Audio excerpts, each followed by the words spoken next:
Jemaat yang dikasihi Yesus Kristus, marilah kita buka kebaktian kita. Kita satukan hati dan pikiran kita. Kita berdoa saat teduh.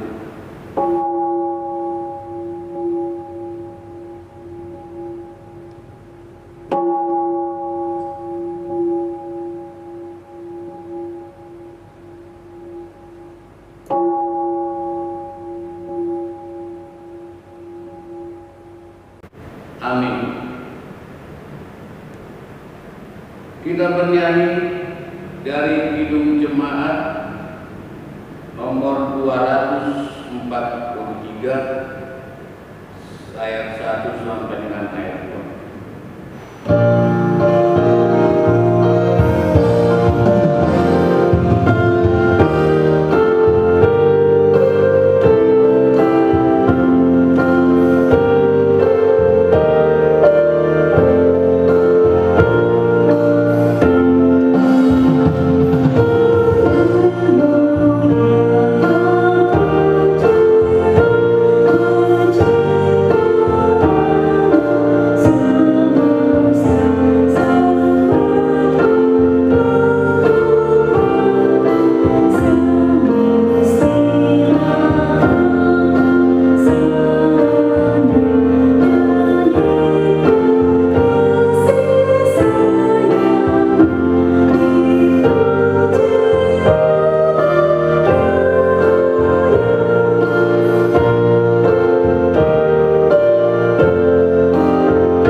Dan nama anaknya Tuhan Yesus Kristus dan nama Roh Kudus yang menciptakan langit dan bumi.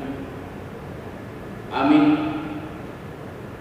Dunia ini sedang lenyap dengan keinginannya, tetapi orang yang melakukan kehendak Allah tetap hidup selama-lamanya. Haleluya.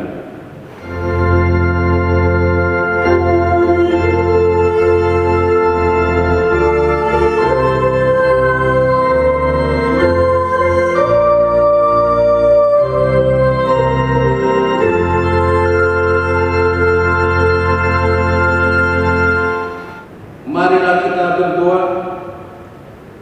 Tuhan Allah Bapa kami telah berhimpun di tempat ini pada hari yang Engkau kuduskan ini. Bukalah telinga dan hati kami, supaya kami dengan sukacita mendengarkan firman-Mu yang kudus, dan agar kami memelihara dan menghayati di dalam hati kami, serta penuh pengharapan berdoa kepada-Mu. Ajarlah kami menghidup hari-hari kami sedemikian, hingga kami beroleh hati yang bijaksana.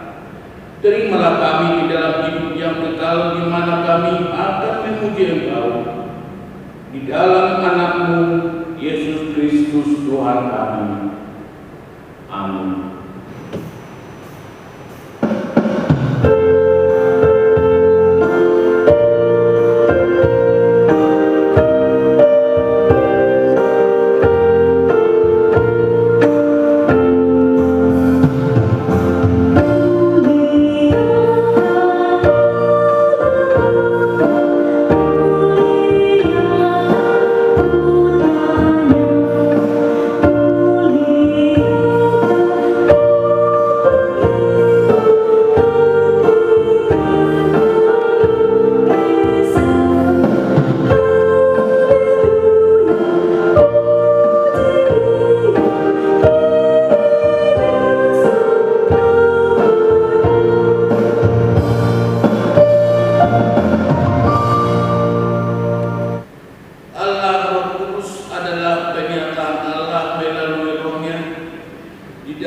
kepribadiannya, ketritunggalan Allah.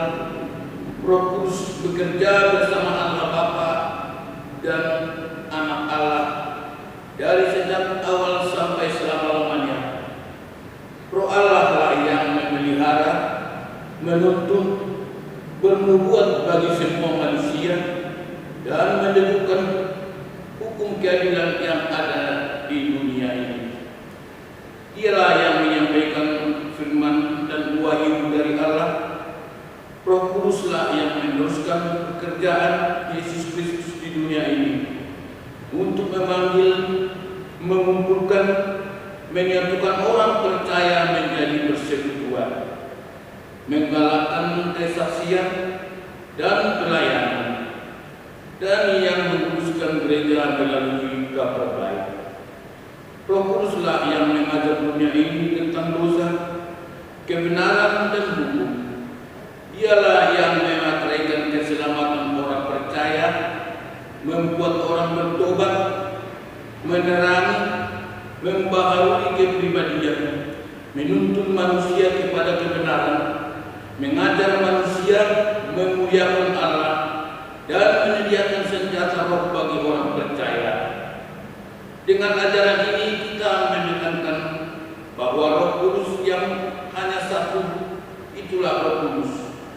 Dialah yang menjadikan kabar baik menghasilkan buah dan yang mendirikan gereja di dunia ini. Roh Kudus bekerja dari dirinya sendiri tanpa kuasa manusia. Dialah sumber dari segala pekerjaan besar yang memuliakan Allah. Ajaran yang mengatakan Roh Kudus sama dengan roh-roh yang lain yang ada di dunia ini ditolak. Dan menolak segala bentuk kerasukan roh. Apakah itu upaya penjagaan diri manusia secara sadar ataupun yang lahir dari ketidaksadaran. Demikian juga ajaran yang mengatakan bahwa orang yang dipenuhi roh tidak perlu bertobat. Kita juga menolak bahasa asing yang tidak dapat dimengerti orang yang menjadi pemicu keributan dalam persekutuan orang percaya. Semua karya besar yang tidak memuliakan Allah bukanlah berasal dari Roh Kudus. Bukan karya besar yang menjadi kebutuhan iman, maka itu harus ditolak. Mari kita meminta kekuatan dari Tuhan untuk melakukan yang sesuai dengan hukum. Ya Tuhan Allah, kuatkanlah kami untuk melakukan yang sesuai dengan hukum. Amin.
segala dosa dan kesalahan kami.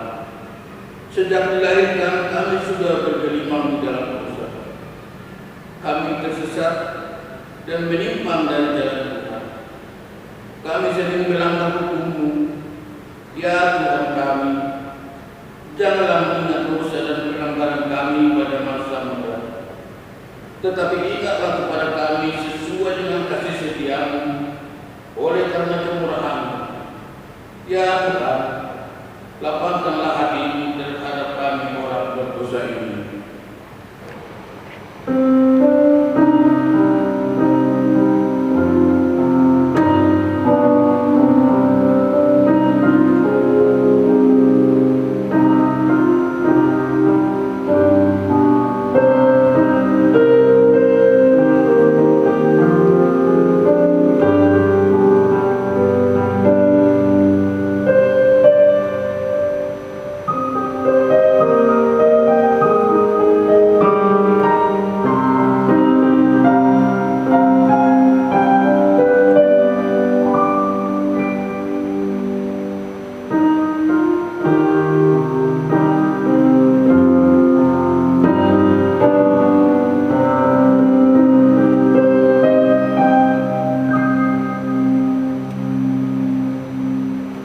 Janji Tuhan tentang pengampunan dosa, tetapi Dia tertikam oleh karena pemberontakan kita.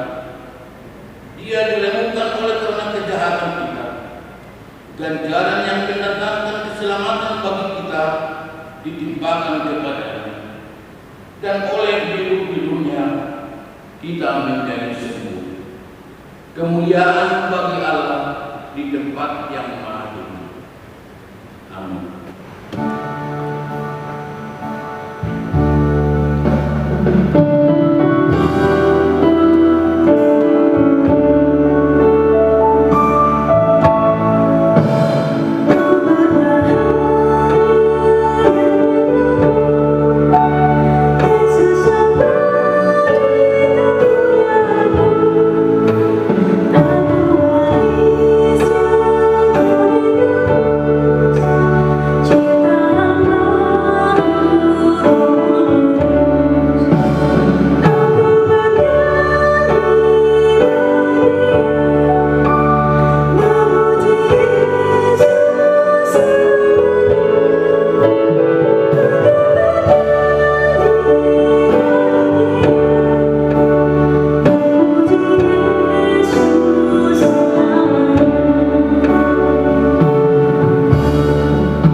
Firman Tuhan yang menjadi epistel pada minggu kita hari ini diambil dari Kejadian pasal yang ketiga,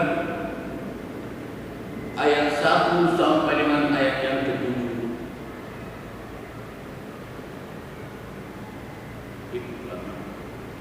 Lanjut aja. Ya.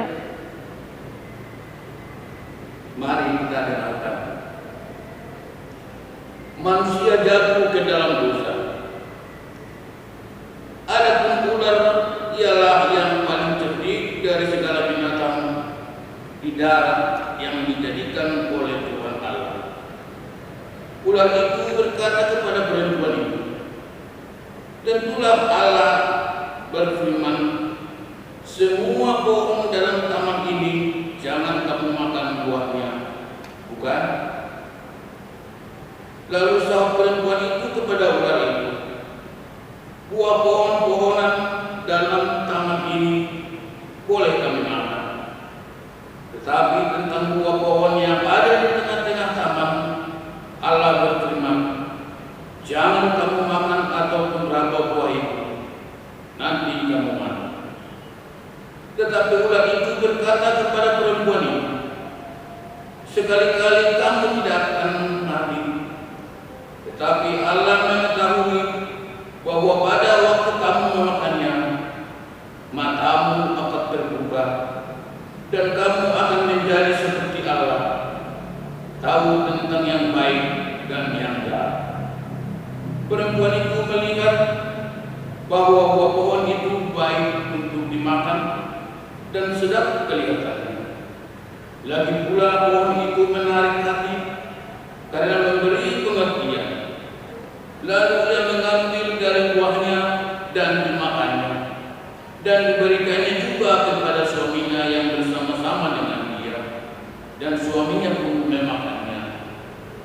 Maka terbukalah mata mereka berdua, dan mereka tahu bahwa mereka telanjang.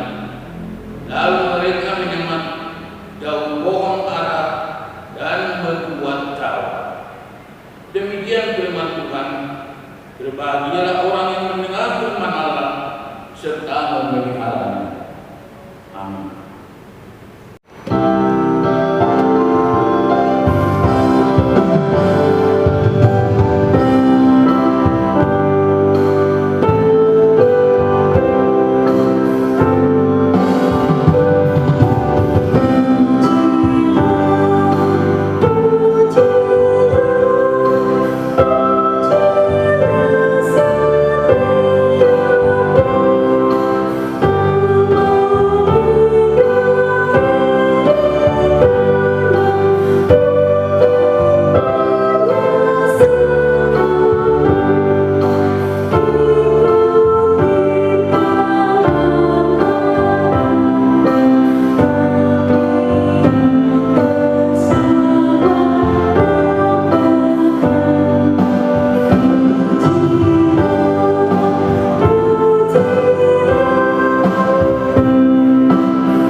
Marilah kita bersama-sama mengakui iman kepercayaan kita.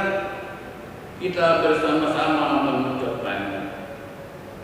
Aku percaya kepada Allah, Bapa yang Maha Kuasa, Khalik langit dan bumi. Aku percaya kepada Yesus Kristus, Anaknya yang tunggal, Tuhan kita, yang dikandung daripada Roh Kudus, lahir dari anak darah Maria, yang menderita sengsara di bawah pemerintahan Pontius Pilatus, disalibkan, mati dan dikuburkan, yang turun ke dalam kerajaan Allah.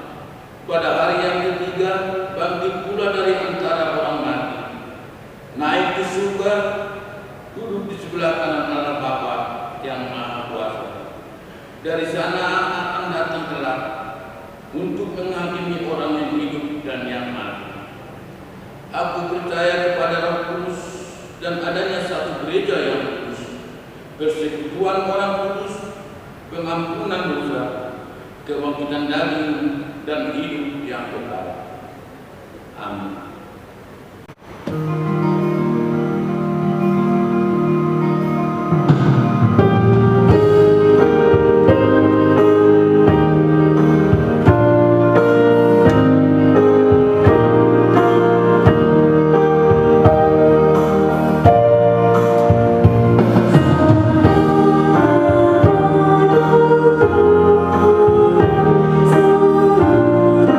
Jauh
hati dan pikiranmu di dalam Kristus Yesus Tuhan kita.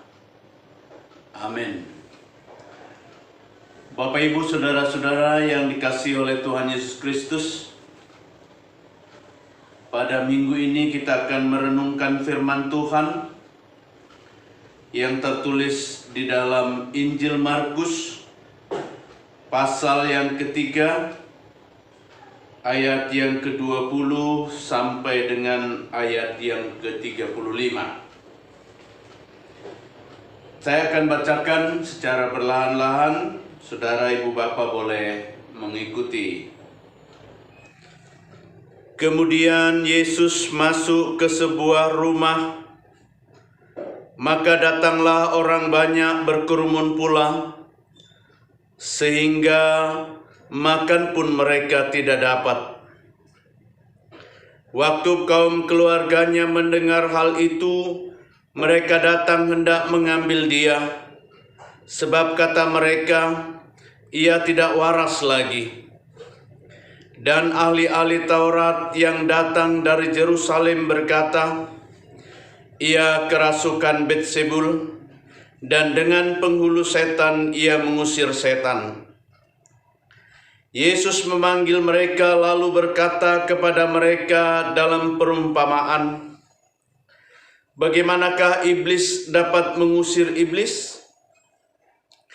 Kalau suatu kerajaan terpecah-pecah, kerajaan itu tidak dapat bertahan. Dan jika suatu rumah tangga terpecah-pecah, rumah tangga itu tidak dapat bertahan. Demikian juga kalau iblis berontak melawan dirinya sendiri, dan kalau ia terbagi-bagi, ia tidak dapat bertahan, melainkan sudahlah tiba kesudahannya. Tetapi tidak seorang pun dapat memasuki rumah seorang yang kuat untuk merampas harta bendanya apabila tidak diikatnya dahulu orang kuat itu. Sesudah itu barulah dapat ia merampok rumah itu. Aku berkata kepadamu, sesungguhnya semua dosa dan hujat anak-anak manusia akan diampuni, ya semua hujat yang mereka ucapkan. Tetapi apabila seorang menghujat Roh Kudus, ia tidak mendapat ampun selama-lamanya, melainkan bersalah karena berbuat dosa kekal. Ia berkata demikian karena mereka katakan bahwa ia kerasukan roh jahat. Lalu datanglah ibu dan saudara-saudara Yesus. Sementara mereka berdiri di luar, mereka menyuruh orang memanggil dia. Ada orang banyak duduk mengelilingi dia. Mereka berkata kepadanya, lihat, ibu dan saudara-saudaramu ada di luar dan berusaha menemui engkau. Jawab Yesus kepada mereka, siapakah ibuku dan siapakah saudara-saudaraku?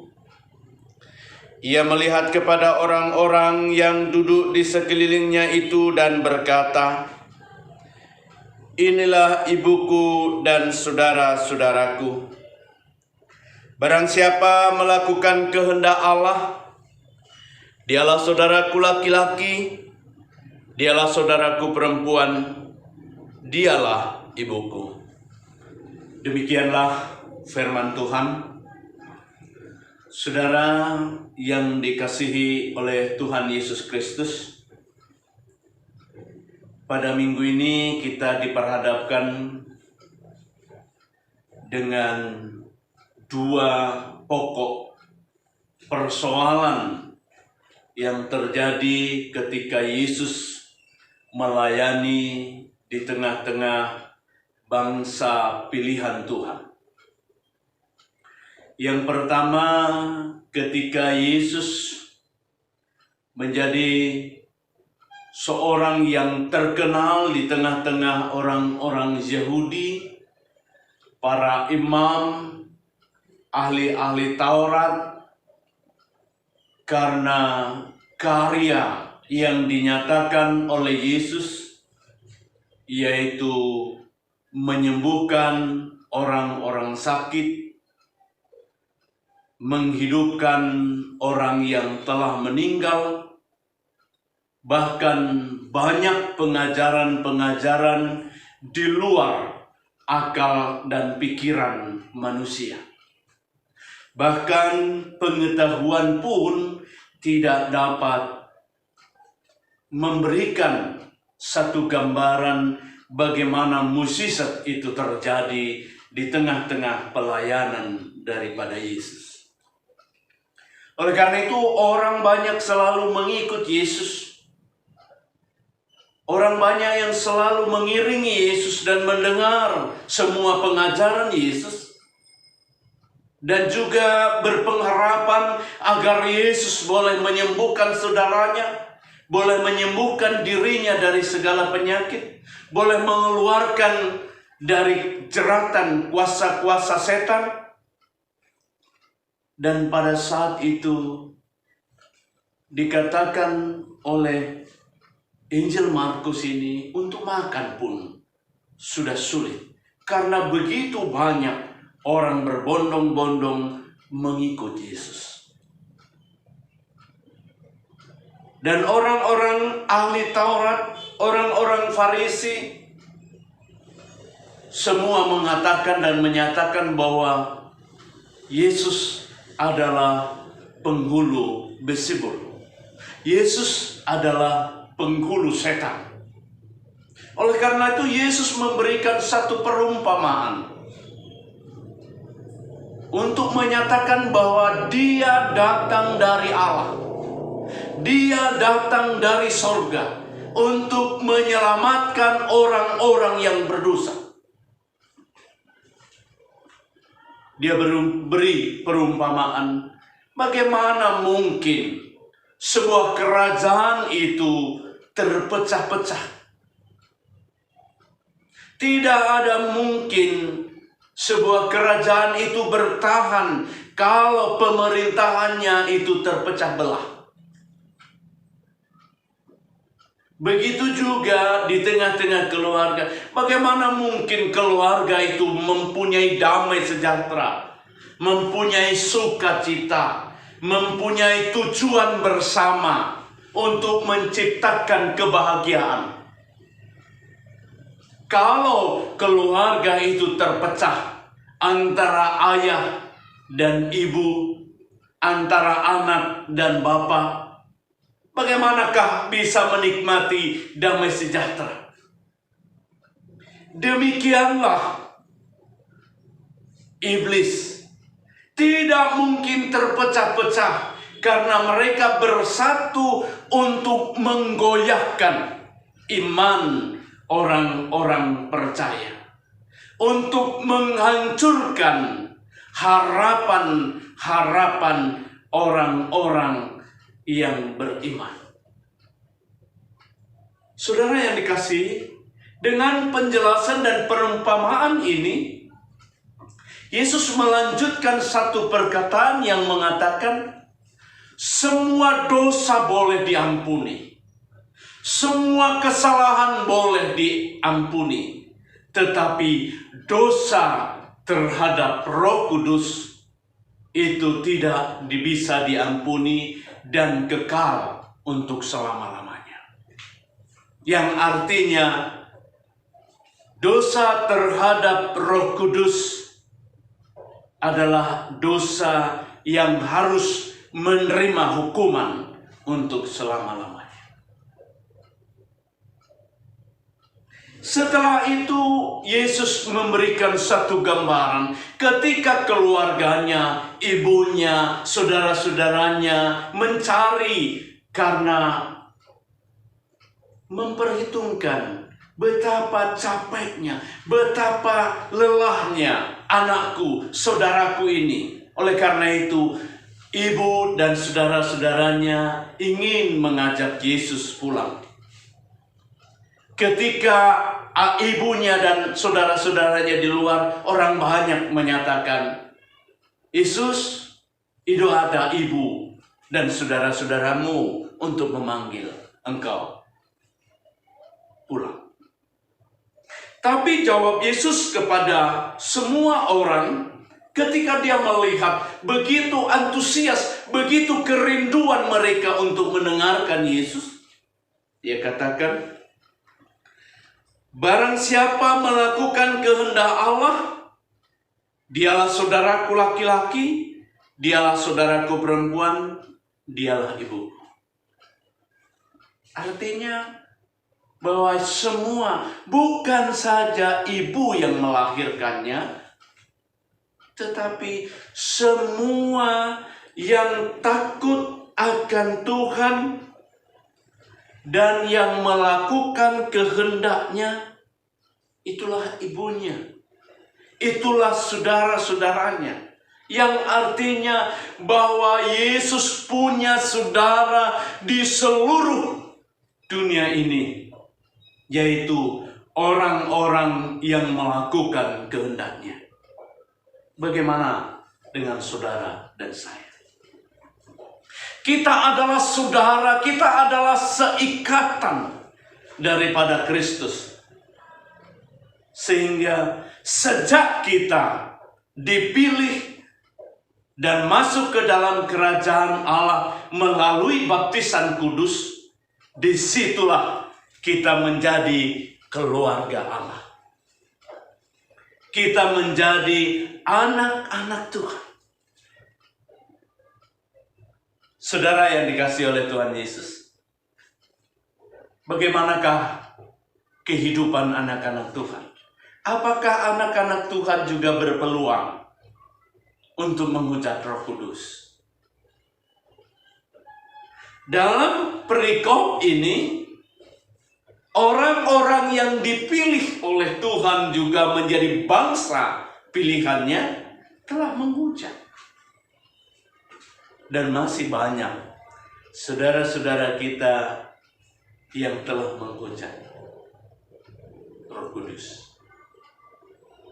Kita lihat di media sosial betapa gencarnya ketika dia meninggalkan Yesus.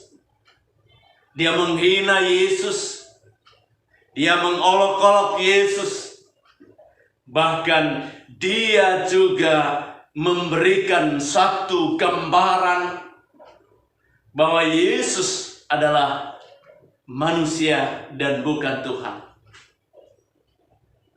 Inilah orang-orang yang akan menjadi penghuni hukuman Tuhan untuk selama-lamanya. Ketika dia menerima anugerah Tuhan, setelah itu menghujatnya.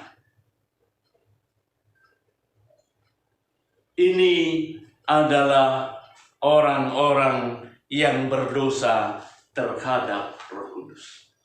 Orang yang telah menerima kasih karunia dan anugerah keselamatan, tetapi ketika dia menerima dan dia menolak kembali dan menghujatnya serta menghinanya kembali, maka Yesus katakan dosanya tidak dapat diampuni.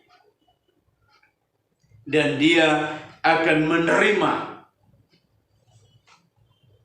penghukuman kekal untuk selama-lamanya. Saudara-saudara yang dikasihi oleh Tuhan, kita telah menerima kasih karunia dan anugerah yang Tuhan berikan, yaitu keselamatan. Oleh karena itu bersukacitalah. Dan selalulah beriman teguh kepada Dia yang telah menyelamatkan, telah memberi pengharapan, telah memberkati, sehingga keluarga yang dibangun oleh keluarga Allah itu akan menerima janji kekalnya, yaitu bahwa saudara dan saya adalah saudara-saudara Kristus, Raja Gereja yang telah menyediakan tempat bagi kita di tengah-tengah kehidupan sukacita surga yang Dia telah janjikan. Oleh karena itu, mari kita tetap beriman teguh dan percaya bahwa Roh Kudus telah diberikan kepada saudara dan saya, sehingga kita mampu untuk menghadapi tantangan zaman, mampu untuk menghadapi setiap persoalan, dan mampu juga untuk menerima berkat yang daripada Tuhan. Kiranya Tuhan memberkati. Amin. Kita berdoa. Segala puji syukur kemuliaan Tuhan kami boleh panjatkan kehadirat-Mu, karena Tuhan telah memilih dan menetapkan kami sebagai penghuni kerajaan-Mu, menjadi saudara-saudara-Mu, menjadi pewaris kerajaan-Mu. Oleh karena itu Tuhan, pada saat ini ajar kami untuk selalu berjalan yang sesuai dengan kehendak-Mu, agar kami layak menjadi anak-anak Tuhan. Bapa, pada saat ini kami juga berdoa buat sahabat-sahabat kami, saudara-saudara kami yang saat ini sedang bergumul. Mungkin pergumulan oleh karena keluarga, mungkin pergumulan oleh karena ekonomi, mungkin juga pergumulan oleh karena anak-anak mereka. Tolong Tuhan, Kau mampukan mereka menghadapi setiap pergumulan. Beri kelegaan baginya. Begitu juga saudara-saudara kami yang saat ini dalam dirundung kesakitan. Tolong Tuhan, Kau berikan kesembuhan apapun penyakit dan apapun yang menyebabkannya. Karena kami tahu, kami percaya mukjizat itu masih ada di tengah-tengah kehidupan kami hari ini. Karena Roh Tuhan ada di tengah-tengah kami. Begitu juga Tuhan bagi saudara-saudara kami yang saat ini sedang berduka, biarlah Engkau juga menghiburnya, agar mereka penuh sukacita dan tetap bersandar hanya kepada-Mu. Ampuni setiap pelanggaran kami Bapa, hanya di dalam nama Tuhan Yesus kami mengucap syukur dan berdoa. Amin.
Sebahagian daripada karunia itu kami serahkan kembali sebagai persembahan kepada Tuhan. Terimalah dan berkatilah persembahan umat-Mu ini, agar dapat kami pergunakan untuk pekerjaan dan pelayanan kerajaan Tuhan di dunia ini. Bukalah hati kami untuk mengenal betapa banyak berkat dan karunia yang kami peroleh dari Tuhan, supaya kami senantiasa bersyukur kepada-Mu di dalam nama Tuhan Yesus Kristus Tuhan kami. Amin.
memberkati engkau